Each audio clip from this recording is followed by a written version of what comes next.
as Lotte Kopecky launches for glory. Paulina Royackers is floundering in fourth.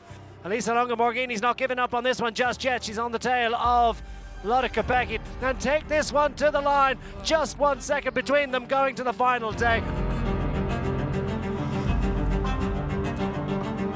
The eighth and final stage of Giro d'Italia Women 2024 would take the riders over a 117-kilometre route that would be as arduous as anything they had faced in the previous days. A series of difficult climbs throughout the day, 2 categorised descents and a sawtooth profile as the leading protagonists getting set to do battle with just a single second between them.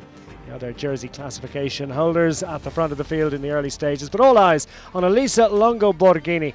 She went head to head with Lotte Kopecky for glory in the event. Longoborghini, having led the race since stage 1, holding that maglia rosa. Could she hold it through to the conclusion of the event? The intermediate sprint in the early part of the day taken by Silvia Zanardi, who would win the intermediate sprints prize by the end of the day, and Justine Gekira as well, also going clear to try and take the mountain points that would rubber stamp her situation at the head of the battle for the Maglia Azzurra.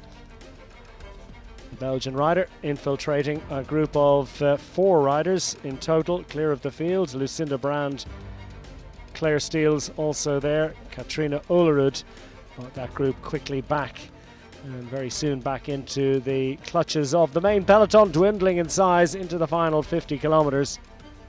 Franziska Koch particularly active and animated during the day in her efforts to get clear of the field. Kopecky searching for that single second advantage and trying to control the main peloton to keep the breakaway groups to a minimum. Well, even their efforts struggling as 3 riders raced clear, and Elisa Longoborghini tracking her rival as she has done throughout much of the week. Longoborghini just needs to stay in the wheel of Lotte Kopecky through to the conclusion of the day. Lotte Kopecky meanwhile trying to close down the group of 3 riders up front in the closing stages of the event. Kim Lecourt managing to make it into a move with Ruth Edwards and Franziska Koch as they opened up an advantage of north of half a minute, and Niamh Fisher-Black trying to control the gap for Lotte Kopecky. Into the final 5 kilometres, Mavi Garcia launching an attack to try and bridge to the breakaway group. Franziska Koch struggling on the penultimate climb of the day. She would make it back in as they approached the Flamme Rouge at the conclusion of the day. It was Koch, Kim Lecourt and Ruth Edwards. Edwards looking to improve on the second place finish from 2 days previously.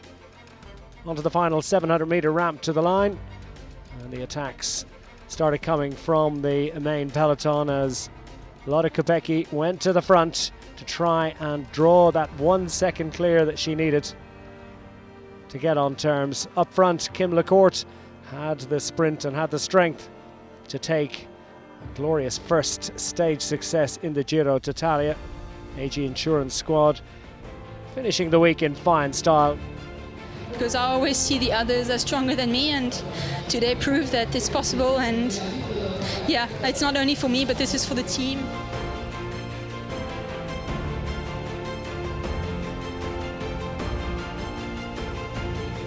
The GC protagonists went for glory behind, and instead of Kopecky putting distance into Elisa Longoborghini, it was the other way around. Elisa Longoborghini across the line in 4th place, 21 seconds clear of her rival Lotte Kopecky. Joy unbound as she finally could release the emotion and sense the achievement of taking a first victory for Italy in the event since 2008.